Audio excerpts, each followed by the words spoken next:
দেখুন, আজকের ভিডিওতে আমি ইন্ডাকশন মোটরের আরো একটি গুরুত্বপূর্ণ কনসেপ্ট নিয়ে আলোচনা করব। মেইনলি আজকে হবে বেসিক ক্লাস এবং এটার উপর বেস করে আমাদের নেক্সট ম্যাথ ক্লাসগুলো কিন্তু এই থিওরিটার উপর বেস করেই আমার করতে হবে। তো এই ধরনের টপিকে দেখা যায় অনেকেরই অনেক ধরনের সমস্যা থাকে। তো আমি এই ভিডিওতে আমি চেষ্টা করব এই আপনাদের মধ্যে এই সমস্যাটা দূর করে দেওয়ার, অর্থাৎ সহজভাবে আমি বোঝানোর চেষ্টা করব।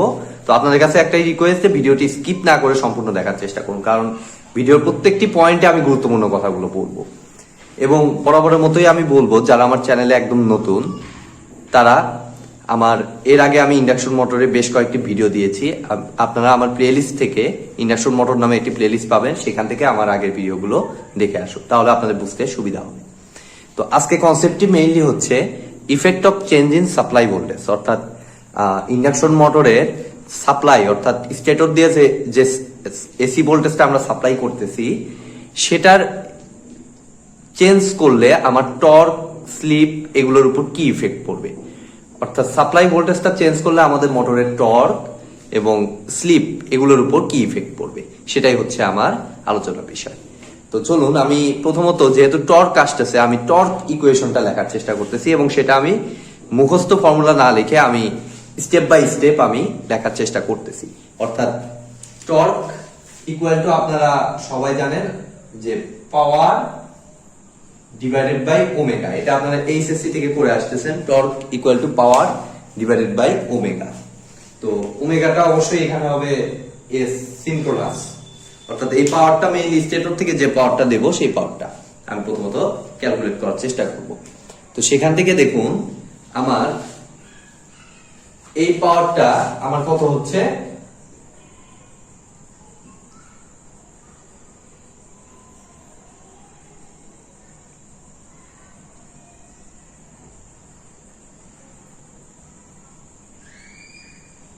সরি আমি এটাকে রোটর সাইডে যে ইনপুটটা নিচ্ছি সেটার সাথে কম্পেয়ার করতেছি।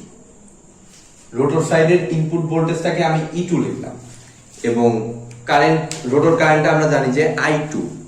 তো সেই ফর্মুলা অনুযায়ী আমাদের আসতেছে 3E2I2 cos থিটা। অবশ্যই এগুলো এই E কিন্তু আমার ফেজ ভোল্টেজ এবং I ও আমার ফেজ কারেন্ট, যার কারণে আমার এখানে 3 ইউজ করতে হয়েছে যেহেতু 3 ফেজ। ঠিক আছে, আর ওমেগা এস কনস্ট্যান্ট, এটাকে আমি কনস্ট্যান্টই রাখলাম। এবং দেখুন এরপরে আমাদের এই I2 টা হিসাব করতে হবে। তো I2 হচ্ছে আমাদের মেইনলি E2 যা আছে তাই রাখতেছি, আর I2 হচ্ছে মেইনলি আমাদের রোটর কারেন্ট এবং রোটর কারেন্টটা আমাদের কত হবে, আমরা এর আগে বেসিক ক্লাসগুলোতে দেখেছি যে current, rotor current I2 is equal to mainly হয় S ইনটু E2, স্লিপটা কিন্তু আমার গুণন হবে এর সাথে। ঠিক আছে, ডিভাইডেড বাই আমাদের কত R2 square divide plus S into X2 এর উপর হোল স্কয়ার। এটা কিন্তু মাস্ট, এই ফর্মুলাটা কিন্তু লাগবে আমাদের। অর্থাৎ এখানে দেখুন normally current equal to voltage divided by impedance. তো ভোল্টেজ হিসেবে আমার এখানে যেহেতু স্লিপ আছে, ভোল্টেজের সাথে স্লিপ ফ্যাক্টরটা অ্যাড হবে এবং এই স্লিপটা যেহেতু ফ্রিকোয়েন্সির উপর ডিপেন্ড করে, যার কারণে আমার ফ্রিকোয়েন্সিটা তো রেজিস্ট্যান্স কোনো ইফেক্টেড হয় না, আমরা সবাই জানি, এটা এসি সার্কিটেও দেখেছি। তো সেই ফ্রিকোয়েন্সির সাথে যেহেতু স্লিপ রিলেটেড, সো স্লিপটা এফেক্ট করবে হলো আমার রিঅ্যাকট্যান্সকে। ঠিক আছে, যার কারণে এই রিঅ্যাকট্যান্সের সাথেও একটা এস গুণন হবে। আর এখানে সরি আমি একটু ভুল লিখেছি, এটা রুট ওভার হবে, দুঃখিত, এটা কিন্তু রুট ওভার হবে। R2 plus J into S X2, যার মডুলাস নিলে আমার আসে হলো root over R2 square plus S into X2 তার উপর হোল স্কয়ার। তো আমি এই ফর্মুলাটা এখানে দেখুন সরাসরি লিখতেছি, S into E2 cos theta divided by omega S, যা আছে তাই রাখলাম, আর এটা আমার আসছে কত, root over R2 square plus S X2 এর উপর হোল স্কয়ার। এখন ঝামেলা হলো আমাদের এই cos থিটাটা। তো cos থিটাটা যদি আমরা একটু ট্রায়াঙ্গেল আঁকি তাহলে আমাদের cos থিটাটা বের হয়ে যায়।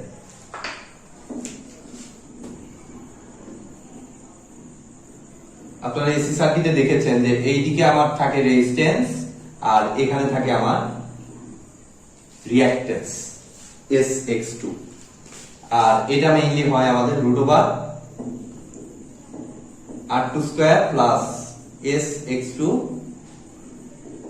তারপর হোল স্কয়ার। আর এখানে যে অ্যাঙ্গেলটা সেটা হচ্ছে আমাদের থিটা, এই পাওয়ার ফ্যাক্টরের অ্যাঙ্গেলটা। ঠিক আছে, এখন আমাদের জাস্ট এখান থেকে আমাদের cos থিটা, cos মানে ভূমি বাই অতিভুজ, হিসাব করলে আমাদের আসে দেখুন 3s e2 স্কয়ার, আর cos থিটার জায়গায় এটা বসিয়ে দিলে আমাদের আসে r2 divided by omega s, যা আছে তাই।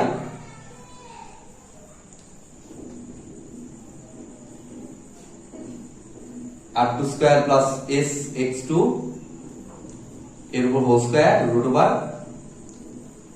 √r2 স্কয়ার প্লাস sx2 এর উপর হোল স্কয়ার। তাহলে কি কনক্লুশনে আসলাম? আমরা আমাদের এই দুটোকে আমি গুণন করে দিতে পারতেছি, তাহলে আমাদের দেখুন আসতেছে 3s e2 square r2 divided by omega s, আর এখানে আসতেছে r2 স্কয়ার প্লাস sx2 তার উপর হোল স্কয়ার। এটাকে আমি এভাবেই রাখলাম, এবং এই ইকুয়েশনটাই আমি এখন উপরে লেখার চেষ্টা করতেছি, এবং এখান থেকে পরের অংশগুলো আমি নেব, এগুলো আর আমার লাগতেছে না। 3s e2 square r2 divided by omega s r2 square plus sx2 এর উপর হোল স্কয়ার।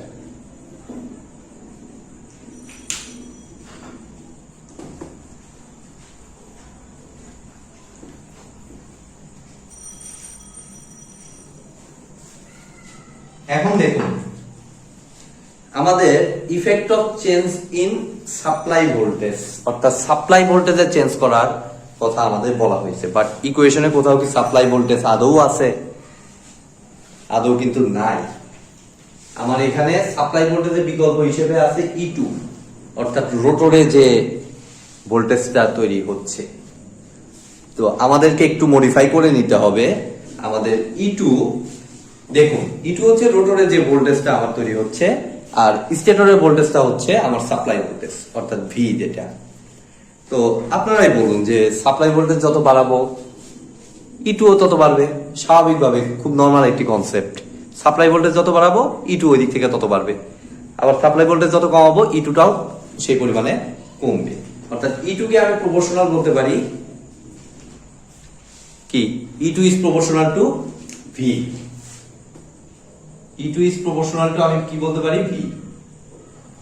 তাহলে E2 প্রপোর্শনালটা তুলে দিলে আমাদের আসে হলো K1 into V, এটাই মনে করলাম। ঠিক আছে, তাহলে আমি E2 এর জায়গায় আমি এই ভ্যালুটা রিপ্লেস করে দিব। 3s E2 এর জায়গায় আমি লিখলাম, তাহলে এটা যদি রিপ্লেস করি তাহলে K1 square V square R2 divided by omega s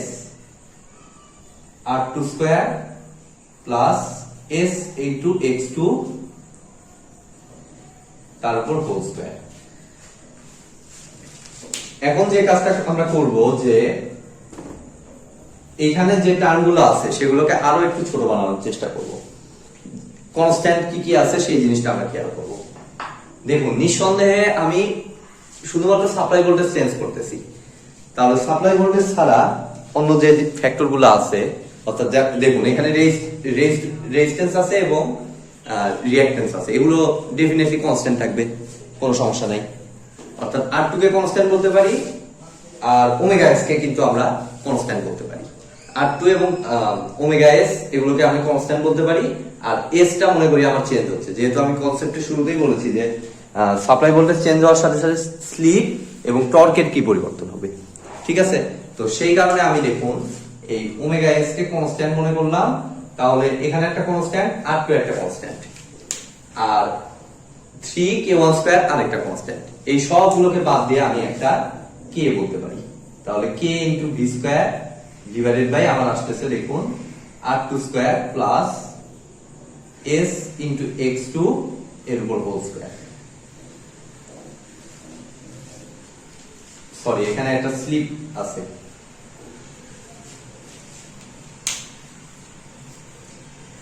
এটাকে আমরা k1 ধরছিলাম, তো এটা আমরা k2 মনে করি, পরে আরো একটু মডিফাই করবো আমি। তো এখন দেখুন, এখন যে বিষয়টা আমার ভাবতে হবে সেটা হলো যে এই ফ্যাক্টরটা, এটার সাথে কিন্তু একটা স্লিপ জড়িত, আর স্লিপকে আমরা ভেরিয়েবল করতেছি। তো আমি আদৌ দেখব যে আমার ভ্যালু পরিবর্তনে আমার এটা কতটুকু এফেক্ট করতেছে। তো তার জন্য দেখুন আমি r2 এবং x2 এর একটু ভ্যালু আমি অ্যাজিউম করে দেব। ধরুন r2 এর ভ্যালু আমি ধরলাম 2 ওহম, এটা জাস্ট নরমাল কথার কথা, আমি একটা ভ্যালু ধরে নিলাম। আর x2 এর ভ্যালু ধরুন আমি ধরলাম 5 ওহম, আর স্লিপটা আমি মনে করলাম কত, ধরুন এটা বেশ কম ভ্যালুই থাকে, 0.02 মনে করলাম। ঠিক আছে, 2% 4% এগুলো হলো টিপিক্যাল রেঞ্জ, যার কারণে আমি 2% কে আমার ইয়াতে বানাইলে 0.02 হয়। এখন আপনারা একটু ক্যালকুলেটরে হিসাব করে দেখুন এই sx2 এর ভ্যালুটা কত হয়। দেখুন আমি ক্যালকুলেটরে হিসাব করতেছি, 5 ইনটু 0.02, তারপর স্কয়ার করলে আমার আসে 0.01 আসে। এটার উপর স্কয়ার সহ এটা আসে হলো 0.01, আর r2 এর উপর স্কয়ার করলে আসে 4। তাহলে 4 প্লাস 0.01 আলটিমেটলি কত হয়, 4.01। 4.01 আর 4 এর 4.01 আর 4 এর ভিতর কি খুব একটা পার্থক্য কি আমার আছে? আমাদের কিন্তু খুব একটা পার্থক্য নাই। অর্থাৎ আমার মূল কথা হলো যে আমি r2 স্কয়ারের তুলনায় sx2 স্কয়ারকে নগণ্য ধরতে পারি। তাতে সুবিধা কি, আমার ইকুয়েশনটা সিম্পল হবে অনেক। ঠিক আছে, যার কারণে আমি এখানে যে কাজটা করব এরপরে, যে r2 square is very very greater than আমার হচ্ছে sx2 এর উপর হোল স্কয়ার। তাহলে আমি টর্কের ইকুয়েশনটা লিখতে পারতেছি, দেখুন k2 v square s divided by r2 square, simply r2 square লিখতে পারতেছি।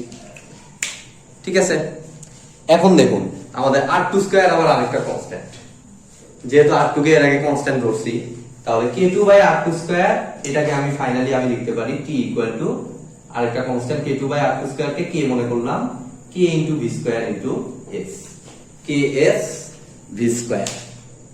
এখন আমি এই ইকুয়েশনটা থেকে মেইনলি আমি কনক্লুশনটা আনবো যে আমি t কে আমি ডাইরেক্টলি প্রপোর্শনাল টু বলতে পারতেছি s ইনটু v স্কয়ার। এটাই হলো আমার আলোচনার মেইন বিষয়। ঠিক আছে, তো বইতে দেখা যাচ্ছে যে একটু অন্যভাবে দেখাইছে, আমি এটাকে ভেঙে ভেঙে স্টেপ বাই স্টেপ আপনাদের দেখানোর চেষ্টা করলাম যাতে আপনাদের বুঝতে সুবিধা হয়। আমি ফাইনালি কিন্তু এই সেম ইকুয়েশনটাই বইতে আনা, ঠিক আছে, কিন্তু ওরা এত ভেঙে দেখায়নি, জাস্ট সরাসরি লিখে দিচ্ছে। তো আমি এটাকে লাইক এরকম বলতে পারবো যে আমরা যেহেতু এই দুইটাকে ভেরিয়েবল করতেছি, টর্ককেও আমরা ভেরিয়েবল করতেছি, তাহলে এটাকে আমি t is proportional to কি লিখলাম, s into v square.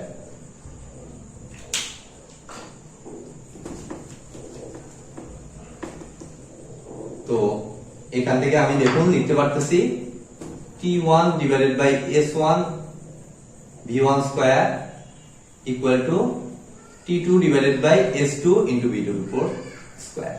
Just ম্যাথের ক্ষেত্রে আমাদের এটা ফলো করতে হবে। এত বড় ইকুয়েশন তো আর প্রতিপাদন করা আপনাদের পক্ষে সম্ভব না, জাস্ট কিভাবে আসলো আমি কিন্তু দেখিয়ে দিলাম। এবং সাথে সাথে আরেকটা জিনিস, অনেক সময় কারেন্টের পরিবর্তনটাও আপনাদের বের করতে হয়। তো কারেন্টের ক্ষেত্রে দেখুন আমার I2 mainly rotor current, I2 is equal to আমরা কি পাইছিলাম, s into E2 divided by আমাদের কত, রুট ওভার r2 স্কয়ার। এটাও আমি দেখিয়ে দিই যেহেতু আসছে এই টপিকটা, s ইনটু x2 এর উপর হোল স্কয়ার। তাহলে দেখুন একটু আগে আমি লিখলাম E2 is proportional to v, supply ভোল্টেজের সাথে কারেন্টের পরিবর্তন দেখতেছি। তো সাপ্লাই ভোল্টেজের সাথে কারেন্টের পরিবর্তন দেখবো, তো E2 ইজ প্রপোর্শনাল টু যেহেতু v, তাহলে এই জায়গায় আমি এটাকে রিপ্লেস করে একটু আগে যেটা দেখাইলাম k1 ইনটু v আমি লিখতে পারি। ঠিক আছে, আবার r2 স্কয়ার এর তুলনায় sx2 স্কয়ার অতি নগণ্য। অর্থাৎ এটাকে নেগলেক্ট করে আমি r2 স্কয়ার যেটাকে আমার রুটের বাইরে নিলে r2 হয় শুধু, অর্থাৎ s into k1v divided by r2 শুধু। এখন আমাদের কনস্ট্যান্ট থাকলো k1 বাই r2, যেটাকে রিপ্লেস করে আমি লিখতে পারি k into s into v। ঠিক আছে, অর্থাৎ i2 is proportional to s into v।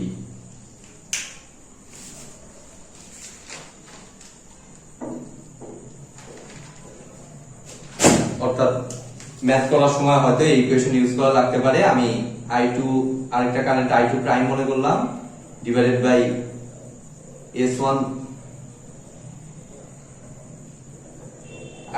i2 টাকেই নরমাল অবস্থা মনে করলাম s1 v1, আর পরেরটা i2 প্রাইম সেই ক্ষেত্রে হচ্ছে আমাদের s2 v2। আমাদের কিন্তু এই ইকুয়েশনও ইউজ করতে হবে। এই দুটো ইকুয়েশন কিন্তু আমাদের নেক্সট ম্যাথ গুলো করতে কিন্তু কাজে লাগবে। তো আজকের মতো ভিডিওটি এ পর্যন্তই। ভিডিওটি যদি ভালো লেগে থাকে অবশ্যই ভিডিওতে একটি লাইক দিবেন, বন্ধুদের সাথে বেশি বেশি শেয়ার করবেন, আর চ্যানেলে নতুন হয়ে থাকলে অবশ্যই চ্যানেলটি সাবস্ক্রাইব করবেন। ধন্যবাদ।